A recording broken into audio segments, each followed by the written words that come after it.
দুনিয়া ধোকা, দুনিয়া ধোকা। এই আজকে জানাজার দিন আমনের ফুদ বৌজি তারা যে কাঁদছিল সকাল থেকে, কাইন্দা কাইটটা দাফন কইরা ঠিকই মাগরিবের পরে তারা ভাত লইয়া বই। কি বলেন? হ্যাঁ হ্যাঁ, মাগরিবের পরে হেরা ভাত খাইতে বই। আর আত্মীয় স্বজনে যাইতে ধরে খাবায়, আরে যে কান্দাটা কাঁদছ আরো দুগা ভাত লও, আরো এক টুকরা গোস্ত লও। কিসের কান্দা? ধোকা এগুলো, দুনিয়া ধোকা এগুলো। আমার আখেরাত আমার, আমার কবর আমার, আমার মালিকের সামনে আমাকে দাঁড়াইতে হবে। এই জন্য দোস্ত আমার, এমন দুনিয়া না চাই যে দুনিয়া আল্লাহ ভুলায় দেয়, যে দুনিয়া আখেরাত ভুলায় দেয়। এমন কামাই করা না চাই যে কামাই নামাজ ছেড়ে দিতে হয়। কেন ছাড়বেন নামাজকে? দুনিয়া করেন, কোনো মানা নাই। আল্লাহ তাআলা দুনিয়া বাদ দিতে নিষেধ করছে। দুনিয়া বাদ দিলে আপনি নেক আমল করবেন কেমনে? দুনিয়াতে না থাকলে আপনি সেজদা দিবেন কেমনে? শরীর সুস্থ না থাকলে আপনি নামাজ পড়বেন কেমনে? হ্যাঁ, তাইলে দুনিয়া অর্জন করতে, কামাই করতে নিষেধ করে নাই, আল্লাহকে ভুলতে নিষেধ করছে, আখেরাত ভুলতে নিষেধ করছে, হারাম করতে নিষেধ করছে। আল্লাহ বলছে হালালের মাধ্যমে বান্দা আমি তোমার সমস্ত জরুরত পূরণ করতে সক্ষম। সক্ষম কিনা বলেন না?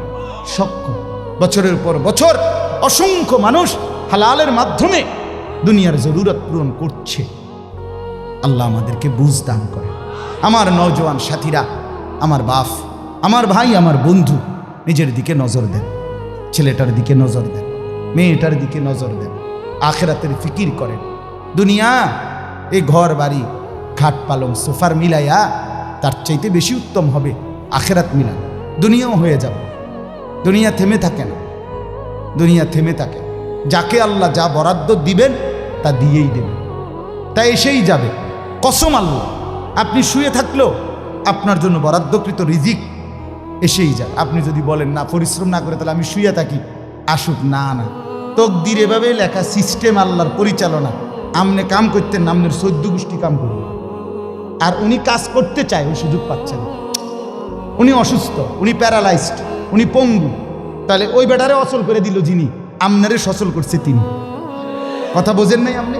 এটা সহজ হিসাব। আপনি বলে না, আচ্ছা আমি ঘুমাই তাই সাই করতে আইয়ে বাদ, আপনি আপনার বাপও তো ঘুমাই থাকতেন না।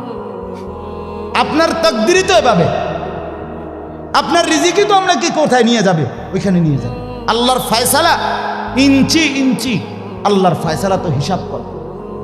যে পরিশ্রম করবে সেটাও লেখা, কে পরিশ্রম করবে না সেটাও কি আছে, লেখা আছে। আল্লাহ বুঝ দান করে। অতএব খুব বেশি কারাকারি করে লাভ নেই। রিজিক বন্টন করা, রিজিক কি করা, আর রিজকু মাকসুম, একদম বন্টিত হয়ে গেছে। আল্লাহি লান তামুতা নাফসান হাত্তা তাস্তাকমিলা রিজকাহা। আল্লাহর নবী বলেন, আল্লাহর কসম, একটি আত্মা, একটি প্রাণ মৃত্যুবরণ করবে না কোনো আত্মা তার জন্য বরাদ্দকৃত রিজিক পূর্ণ না করে। বাতেই লোকমা না খাইয়া আপনার বাপের ক্ষমতাও নাই, আপনি মরে যাবেন। আর যেটা নাই সেটা আপনি খাইতে পারবেন না। আমি খাইতে বসি ভাত, আমার প্লেটে ভাত নিয়া আমার বাচ্চা বাহিরে খেলে, 2 বছরের মেয়েটা মাঝে মধ্যে দৌড় দিয়ে আসে, আইসা 1 লোকমা নিয়ে যায়, নিয়ে আবার দৌড় দিয়ে যায় না, বাকি ভাত আমি শেষ করছি। তা আমার মালিক যেন বলে, আনিস, ওই মাঝখানের এই লোকমাটা তোর মেয়েরই ছিল, আমি তাকে যথাসময়ই নেওয়ার জন্য পাঠাইছি। তুমি যদিও ভাবছিলা পুরা ভাত তোমার, কিন্তু না, মাঝের 1 লোকমা তোমার মেয়ের। হ্যাঁ,